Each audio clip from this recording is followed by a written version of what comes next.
Cette semaine, à Un Monde en marche, on va couvrir la Nuit des sans-abri, un événement rassembleur et festif qui a lieu depuis 1989, donc c'est la 33e édition, qui était le 21 octobre dernier à Victoriaville, proche de la place Sainte-Victoire. L'itinérance est encore un sujet d'actualité dans notre société. On n'a pas fini d'en parler, on n'a pas fini de pouvoir œuvrer pour contrer ces enjeux-là d'accès au logement, puis de contrer l'exclusion sociale. Je vais justement m'entretenir avec Danny Barry, un travailleur social, et avec Sébastien, un travailleur de rue, sur les enjeux d'itinérance à Victoriaville et ailleurs au Québec. Bonne émission!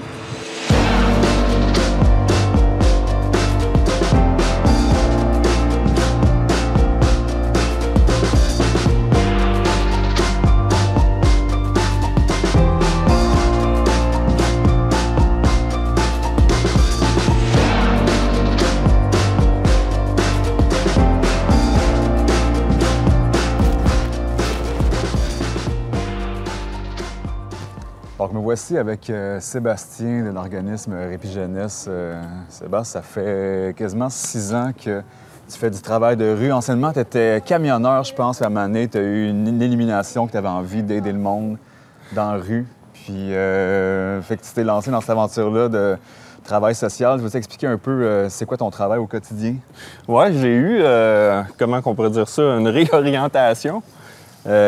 Puis en effet, ouais, j'ai fait du transport. Puis là, c'est ça, depuis, ça va faire 6 ans là, au printemps là, que je suis travailleur de rue chez Répit Jeunesse, ici à Victoriaville. Le travail de rue, ben, c'est une approche qui fait qu'on est dans le quotidien des gens, de la communauté. Après ça, ce qui nous permet de créer des liens avec eux, des liens de confiance. Puis après ça, de pouvoir travailler avec les gens à leur mieux-être, finalement. Puis dans leur mieux-être, dans plein de sphères, en globalité, finalement, tu sais. Après ça, tu peux peut-être avoir des questionnements ou plus par rapport, je sais pas trop, à des situations de dépendance, à ta consommation, au niveau relationnel aussi. Bref, à tout. Si on pense à toutes sortes de problématiques ou d'aspects de la vie, là, finalement, ouais, on peut donner un coup de main avec ça.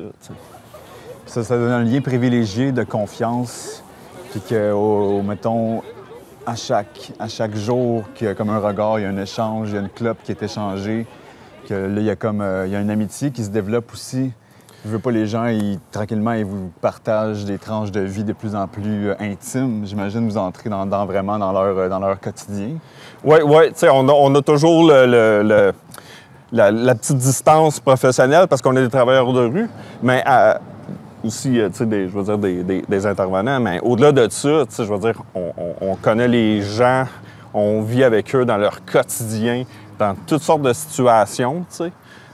Les moins bonnes, comme des fois aussi pour se partager les bonnes nouvelles, tu sais. Mm-hmm. Fait qu'effectivement, tu sais, c'est de prendre une clope avec, de boire un café, d'aller dîner, de faire une game de pool dans un bar, puis d'avoir une jase, tu sais, dans l'informel, finalement. Oui.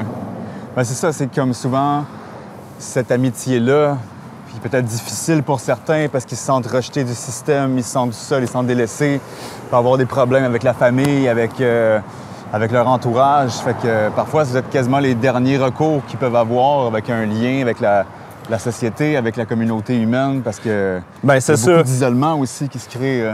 Exactement. Tu sais, on travaille avec beaucoup avec l'isolement.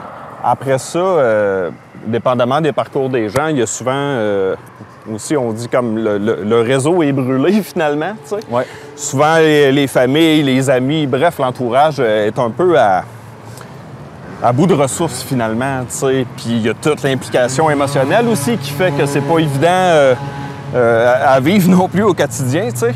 Fait que nous autres, notre costume un peu plus professionnel nous permet d'avoir ce détachement-là. Tu sais. Mm-hmm. Mais cela dit, tu sais, je veux dire, on développe des liens vraiment, vraiment privilégiés avec les gens, tu sais.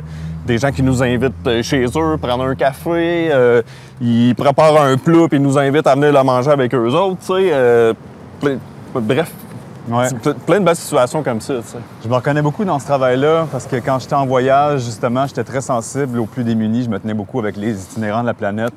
Puis j'allais vivre leur mode de vie. Peu importe si je rencontrais des jeunes de la rue à Budapest ou au Népal, j'allais consommer avec eux dans les endroits où ils allaient pour voir leur quotidien.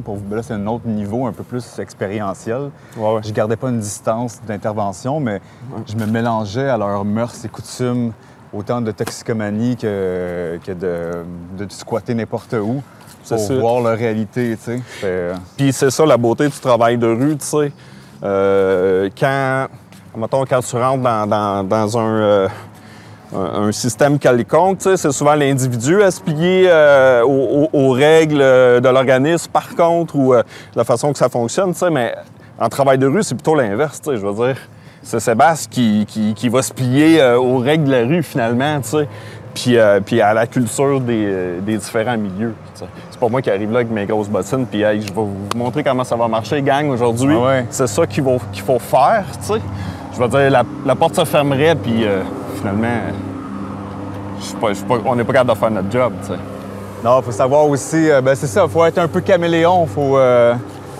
C'est vraiment une question de se mettre à la hauteur des gens, de ce qu'ils vivent, puis de vraiment les prendre là où ils sont.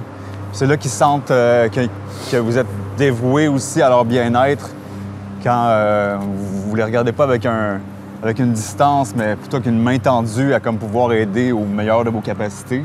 Exact.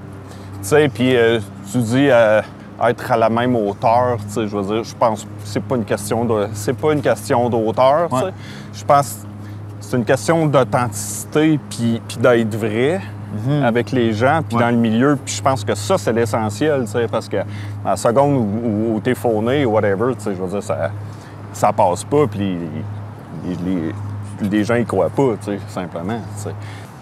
Puis toi, mettons, dans ce travail-là, bon, ça fait 5-6 ans que tu parcours les rues de Victoriaville, puis que je pense que les trottoirs te connaissent bien.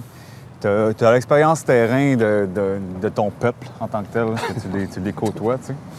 Puis, c'est qu'est-ce que tu vois, la principale détresse que tu remarques, qui est récurrente, puis qui est profonde, puis qui est comme un peu un mal d'être sociétal, qui pour toi, mettons, est vraiment frappant, puis que tu dis il y a vraiment une lacune à ce niveau-là, mettons? Si jamais, je sais que c'est une grosse question, mais... C'est une grosse question, puis... Tu sais, je serais bien prétentieux d'avoir la réponse à ça, mais... Vas-y avec ton feeling, Sûrement qu'en tout cas, bref, une des pistes, c'est de prendre le temps, tu sais, de connaître les personnes, de connaître leur histoire, de connaître leur vécu. C'est ce qui nous aide à orienter vraiment de façon plus positive, en fait, les processus d'intervention qu'on peut faire, tu sais. Puis on a... Souvent, tu sais, on a un réseau, tu te pointes à l'hôpital, ben ça va être soit pour santé mentale ou pour santé physique, tu sais. Fait qu'on va travailler plus uniquement sur cet aspect-là, tu sais, versus prendre le temps de connaître la personne. Puis ben oui, parler du doigt cassé par la bande, puis finalement aborder peut-être des problématiques de santé mentale, tu sais, puis démystifier un peu ce que c'est, plus lentement, tu sais. Ouais. Bien, s'imagine qu'il y a une lacune à avoir été écouté, à avoir été compris, entendu, qui peut, bon, souvent, on est conscient que c'est des blessures d'enfance qui, à l'âge adulte, sont juste quintuplées parce qu'ils n'ont jamais été guéris, le lien avec les parents, le lien familial. Puis c'est comme s'il y avait se prendre le temps, prendre soin de voir qu'est-ce que les gens ont vraiment sur le cœur. Puis quand on peut se déposer pour guérir ça, j'imagine que là, il y a comme de l'espoir qui naît de ça. Il y a comme un désir, un vouloir de peut-être prendre soin de soi, déjà à la base. Bien, c'est ça. Puis tu sais, prendre le temps de regarder toutes les facettes, puis prendre le temps, tu sais, je veux dire, moi, des fois, on se retrouve dans des situations, là, pas possibles, là, tu sais, vraiment de grande détresse, tu sais, puis... mais en prenant un café, souvent, puis en prenant le temps, tu sais, je veux dire, on peut aussi avoir des fous rires avec la personne, puis tu sais, genre juste comme, man, c'est vraiment weird ce qui se passe présentement, tu sais, puis comme, est-ce que ça n'a pas de bon sens, tu sais, mais cette confiance-là Puis le temps qu'on prend à être là, tu sais, permet aussi ces genres de contacts-là, tu sais. Puis c'est ça qui est beau versus à l'hôpital, c'est un banc d'urgence, tu sais. En passant au triage, par faire check, va t'asseoir là, puis attends, tu sais. Ouais. Là, on est complètement ailleurs, tu sais. Si on va au niveau de la politique québécoise en matière d'itinérance, je connais pas tous les chiffres, toutes les statistiques en lien avec ça.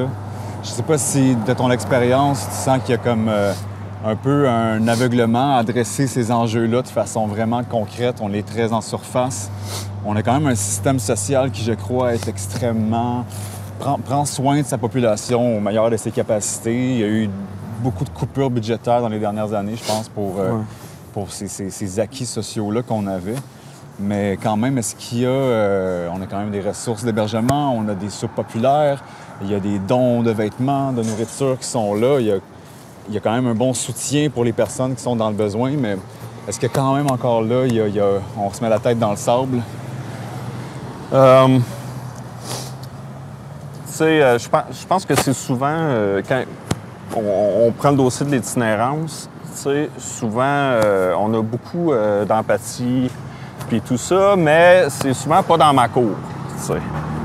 On veut que les gens aient un endroit pour se retrouver, ou quand les gens y installent un campement, tu sais, je veux dire, on veut pas le voir, tu sais. Ouais. Puis ça, je pense que ça fait partie du problème, tu sais. Puis là, je vais ramener ça à plus localement, tu sais. Victo, on a souvent de commentaires, nous, tu sais, quand on dit qu'on travaille avec des situations d'itinérance, puis tout ça, tu sais, puis le monde sont comme « Ah ouais, on a ça à Victo », tu sais. C'est comme « Oui, il y a ça, tu sais. Oui, il y en a de plus en plus. Après ça, à Victo, ça se vit différemment qu'à Montréal, tu sais. C'est peut-être pas aussi stéréotypé, là. T'sais, on s'imagine le monsieur couché dans ses boîtes de carton sur un banc ou sur le bord d'un building. T'sais, Victo, ça se vit pas comme ça. T'sais. Les gens sont souvent en errance, ce qui fait qu'on les remarque moins. T'sais. Ouais. Ou ben non, ils vont s'installer dans des tentes, dans des campements, plutôt en périphérie de la ville, dans les boisés et tout ça. Fait qu'ils passent un peu plus inaperçus. Puis il y a aussi le phénomène que l'itinérance, on a aussi beaucoup de travailleurs qui sont en situation d'itinérance, tu sais. Puis qu'ils ont un auto, tu sais, puis qu'ils restent dans leur auto.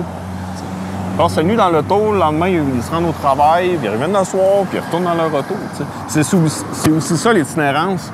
C'est une réalité qu'on voit beaucoup plus en région, tu sais. Puis Victo, c'est de cette façon-là que ça vit, tu sais, que ça se vit. Puis passer une nuit chez un ami, puis une nuit chez un autre ami, puis de bondir de sofa en sofa, c'est aussi une façon de vivre l'itinérance. Puis là, peut-être que je m'éloigne du sujet, là, mais... Non, mais c'est des phénomènes... Il y a des phénomènes urbains qui, souvent, on a encore là, on idolâtre. Pas on idolâtre, mais on a cette vision-là très cliché, comme tu dis, du hobo alcoolique, ses boîtes de carton en dessous d'un pont tout croche. Ouais. Puis on se dit, ah, ben, il est jeune, il a l'air bien habillé, là, mais en fond, c'est plus une situation de vie qui fait en sorte que la personne n'a pas de stabilité. Puis Rush a juste trouvé un équilibre dans tout ça. Je pense que peu importe le genre d'équilibre que la personne recherche, c'est au moins de pouvoir qu'il ait pu avoir un endroit fixe pour être, puis vaquer un peu au meilleur être de sa vie, tu sais. Ouais. Parce que ce soit pour les études, pour l'emploi ou juste être bien dans soi-même, déjà, je pense que c'est juste d'avoir un toit sur la tête puis d'avoir un endroit où on peut se reposer parce que la rue, c'est éreintant, c'est fatigant, c'est sur le système nerveux. Quand tu es tout le temps dehors avec le son des chars, avec les gens qui te regardent, à un moment donné, il y a comme quelque chose en dedans qui... C'est ça, manque de sommeil, sous-alimenté, aéré, je veux dire, il y a plein de problématiques au niveau de la santé mentale qui peuvent se développer, au niveau de la santé physique aussi. Je veux dire, des blessures aux pieds, on en voit comme quotidiennement. C'est comme très, très fréquent. Puis quand tu es organisé comme ça, c'est un peu plus tough d'aller te trouver une job le lendemain matin, tu sais, puis de te présenter au meilleur de ta forme, tu sais. Vous devriez avoir une petite sirène, vous aussi, là, vous arrivez, genre, quelqu'un dans la rue, j'arrive! Avec une petite musique, là. Non. Avec un petit saut en nylon, là, peut-être, là. On n'est surtout pas un service d'urgence. Par contre, ça, c'est genre mon gyrophare, là. Mais pas plus que ça. En tout cas, merci d'être là, fidèle au poste, à prendre soin du monde dans la rue, c'est important. Plaisir. Puis moi, je souhaite juste que, en tout cas, je suis honoré de pouvoir savoir que ma ville a des personnes comme toi qui sont là à rôder pour faire en sorte que le monde soit bien. Puis on est toute une équipe, tu sais, aujourd'hui, c'est moi qui fais l'entrevue, tu sais, mais je veux dire, il y a un gros paquet d'intervenants en arrière de tout ça. Puis, fait que c'est grâce à tout ce beau monde-là.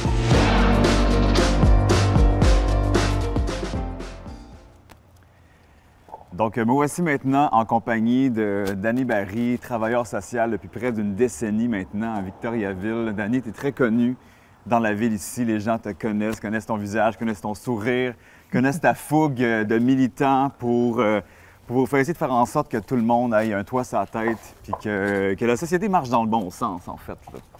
Ben, merci, c'est gentil. Effectivement, j'entends souvent dire que je suis très souriant, mais je dirais que je suis souriant parce que la cause me tient à cœur. J'ai vu des personnes exceptionnelles, des personnes de cœur, donc t'as pas le choix, à un moment donné, de ressortir ce positif-là, malgré que quand on parle d'itinérance, on sent souvent que c'est négatif. Puis effectivement, c'est négatif parce que, oui, il y a une problématique, puis il faut en parler, mais derrière ça, on peut gratter le positif parce que j'aime bien voir le verre à moitié plein. Puis malgré tout, même si présentement, c'est pas reluisant, on en parle. Puis des fois, c'est caché. L'itinérance, souvent pas dans ma cour. La différence, ça fait peur. Fait que dans une ville comme Victoriaville, quand on parle d'itinérance, ça peut faire peur. Mais pourtant, quand on prend le temps d'aller vers ces gens-là, quand on prend le temps de s'investir, on se rend compte qu'il n'y a rien qui fait peur là-dedans. C'est des personnes totalement humaines. Puis je dirais que parfois, je suis surpris de voir à quel point que leurs valeurs c'est des méchantes bonnes valeurs, on va se le dire. L'entraide dans la rue est là, le partage. Je vois du monde qui sont aisés des fois, qui ont même pas cette capacité-là d'aider son prochain. Fait que dans la rue, des fois, dans l'itinérance, je vois des couleurs que je vois même pas chez des gens qui sont supposés d'être socialement intégrés. Donc, je pense que ces personnes-là, on a besoin d'aller chercher leur discours puis prendre le temps de répondre à leurs besoins. Puis justement, ça m'apporte à dire que y a un problème. Des fois, on part de notre jeu. Surtout les grands penseurs de notre société partent souvent de leur jeu pour essayer de comprendre la situation. Un exemple, à Montréal, les campements d'itinérants qui ont été défaits, et ainsi de suite. Moi, je me rappelle d'une vidéo, je vois un homme qui fait sa douche lui-même, tu sais, vraiment ingénieux. Tous ses compères de la place sont fiers de lui. Tout le monde est comme « wow ». Tu sais, ça pour l'estime, là, ça, tout le monde a besoin de ça. De la reconnaissance, de sentir qu'on est un citoyen, de sentir qu'on fait partie d'un groupe, c'est important. Après ça, boum, il y a un démantèlement parce que supposément, c'est pas sécuritaire, ainsi de suite. Donc, je pense, à un moment donné, il va falloir partir de la personne puis peut-être créer des choses où la personne va se sentir investie et à partir de ce moment-là, bien, on va régler l'exclusion sociale. Il y a comme une bureaucratie qui vient freiner un peu les démarches, les initiatives en itinérance qui pourraient être prises, qui font du sens, mais souvent, ça ne fait pas le sens pour les règles de la société ou les règles municipales. Donc, il y a comme toujours un combat qui est là, qui est une bataille constante, je pense, que tu milites sur beaucoup de fronts par rapport à ça, j'imagine. Ben oui, puis tu sais, on va toujours dire, il y a beaucoup de monde qui sont ronds, c'est correct, il y a une société, il faut cibler les personnes qui sont rondes, mais il y a des carrés, il y a des triangles, puis on a besoin de ces personnes-là, puis il faut trouver le moyen de les inclure d'une façon, puis les écouter. C'est pas des personnes qui sont complètement déconnectées, au contraire, ils ont des idées, et ainsi de suite. Puis je dirais que ce que j'ai remarqué, quand on donne le temps de donner, de regarder quelqu'un dans les yeux, lui donner une valeur humaine, parce que, tu sais, pas parce que j'étais intervenant que je suis meilleur que quelqu'un, ou quoi que ce soit, on a toutes la même valeur intrinsèque. Fait que si j'ai quelqu'un devant moi, pourquoi je me sentirais supérieur? Au contraire, il y a une dignité à avoir, puis il faut prendre la personne puis la respecter comme un être humain. Moi, je repense des fois aux territoires qui ont été créés des fois mieux divisés, mais on est tous des humains de la planète. On fait toutes partie de la même planète, donc c'est important, à un moment donné, de se soucier de son voisin. Il y a des valeurs comme ça, je trouve que le communautaire transmet des vieilles valeurs qui étaient pourtant très importantes dans le temps. Le fait de se soucier de tout le monde pour arriver à ce que tout le monde ait un sentiment d'appartenance à une société ou à son milieu. Mais à un moment donné, il va falloir peut-être égaliser le système. Puis c'est ça qu'on voit présentement. Là, je repense au RSIQ, le réseau de solidarité en itinérance du Québec.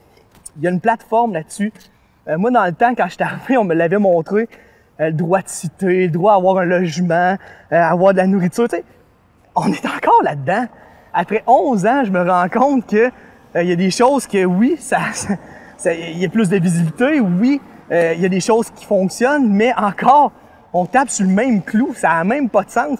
Fait qu'à un moment donné, puis j'ai comme l'impression que même le clivage commence même encore à augmenter.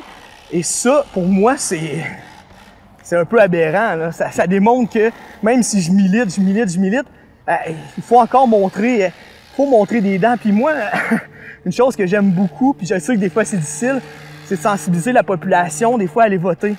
Des fois, les jeunes adultes sont désabusés de la politique. Pourtant, je me dis un jour, quand on va avoir un taux de participation de plus que 60%, quand tout le monde va se mobiliser, puis qu'on va pouvoir enfin écouter la population, je suis même pas sûr qu'on va avoir les mêmes gouvernements actuels qu'on a au pouvoir. Puis ça, par la bande, c'est souvent mon dada. J'aime travailler dans l'itinérance, mais j'aime aussi sensibiliser, faire la promotion que si on s'unit tous ensemble, ben c'est le peuple qui est supposé... je veux dire, c'est pas le gouvernement qui est supposé de craindre le peuple, mais le peuple tout ensemble, ben, il est supposé pouvoir mobiliser un gouvernement qui va aller un peu pour le bien de tous. Là. Donc, tu essaies d'encourager, comme tu dis, les jeunes adultes à s'investir dans la société, de devenir des citoyens qui s'intègrent puis qui y participent, parce que souvent, on est habitué à ce que les choses soient faites pour nous. Mais non, vraiment, non, on fait partie de cette ville-là, de cette société-là. On va avoir notre mot à dire, on va se mettre les mains à la pâte aussi pour la faire fonctionner, puis la faire aller là où on veut que ça aille aussi. T'sais. Je pense qu'aujourd'hui, c'est peut-être ça aussi. Le monde sont désabusés politiquement. Ouais, le monde ont peur même des policiers. On voit juste ça, ces réseaux sociaux. Des policiers qui battent, mais en même temps, il n'y a pas juste des mauvais policiers. Là. Il y en a des bons. Moi, je me rappelle à l'année des sans-abri, cette année, j'ai eu la chance de voir des policiers communautaires. Puis j'ai vu des yeux briller de monde juste avant qui me disaient « Ah, moi, la police, non. » Mais donner la main puis dire « Oh, j'avais jamais vu ce visage-là d'un policier. » Le côté humain en arrière, ouais. Oui, ça, on a besoin. Autant vice-versa. Derrière l'itinérance, il y a un côté humain. C'est important. Autant derrière les autres côtés, il faut s'en soucier. Je pense qu'on est au 21e siècle. C'est comme si tous les combats qu'il y avait eu. Bon, autant il y a eu le Black Lives Matter, là, il y a l'islam aussi, il y a des révoltes là-bas. Là, il y a pour les Autochtones aussi. Il y a eu, de défendre the police, d'essayer de démilitariser la police. C'est comme si les grands enjeux de société, on dirait qu'on est dedans, là, puis il y a un côté humain qui embarque en arrière. Je pense que tout le monde est tanné de voir les possibilités d'une humanité sur Terre pas être mise à leur plein potentiel. Je pense qu'il y a quand même quelque chose à cœur que les gens veulent des changements sociaux profonds. Espérons-le. Ben oui. Je le dis, parce qu'en 1969, il y avait des centaines de milliers de hippies à Woodstock qui voulaient ça, puis ça fait quand même 50 ans de ça. C'est un continuel combat. Puis là, on parle d'itinérance, mais tant qu'on parle aussi du système capitaliste, toute la surconsommation aussi, ça amène le monde en tabarouette aussi. Qu'est-ce que tu ferais si tu aurais un pouvoir décisionnel?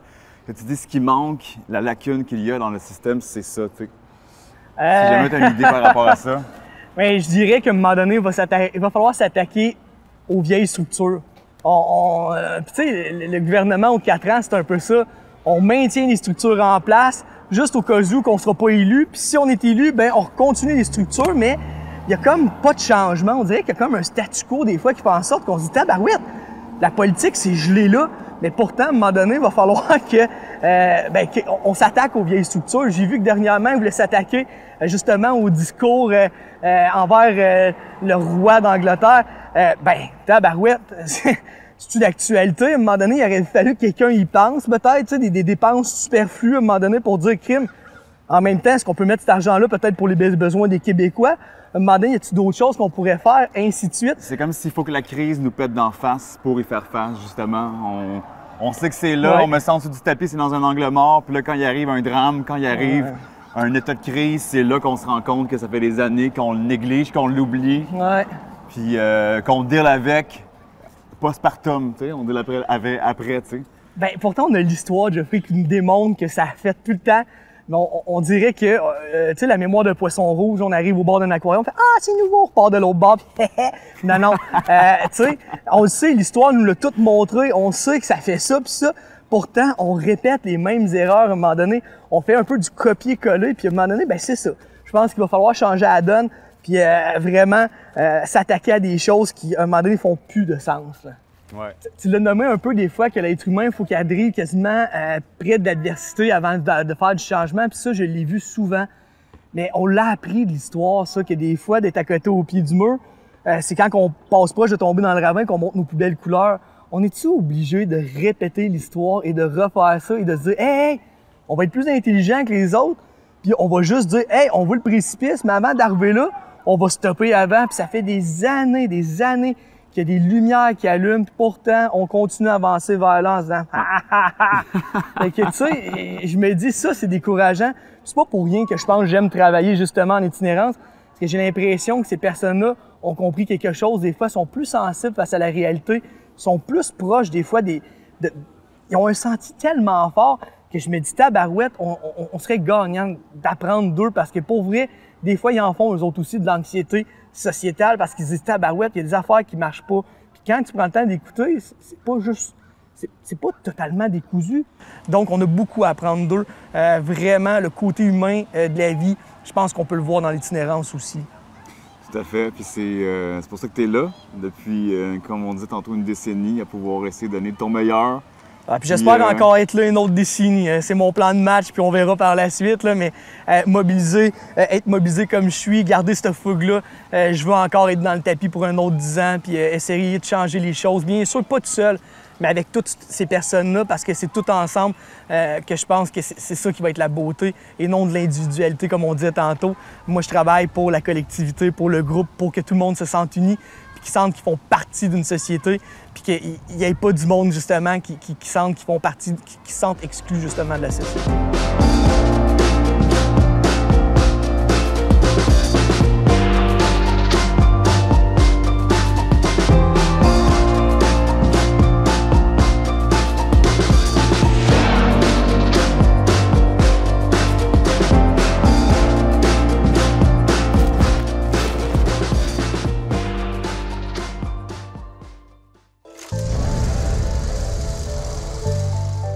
Pourquoi je regarde la TVCBF? Parce qu'on nous parle de la culture et l'identité des Bois-Francs. Par segment de 15 Ou 30 minutes. Parce qu'on nous parle de Victo, de Warwick et même Notre-Dame-de-Ham. Et pour les émissions, je peux les regarder en ligne. Au moment qui me convienne le mieux. la TVCBF, c'est une télévision En constante évolution. Pour nous. Pour nous. Pour nous. Et par nous.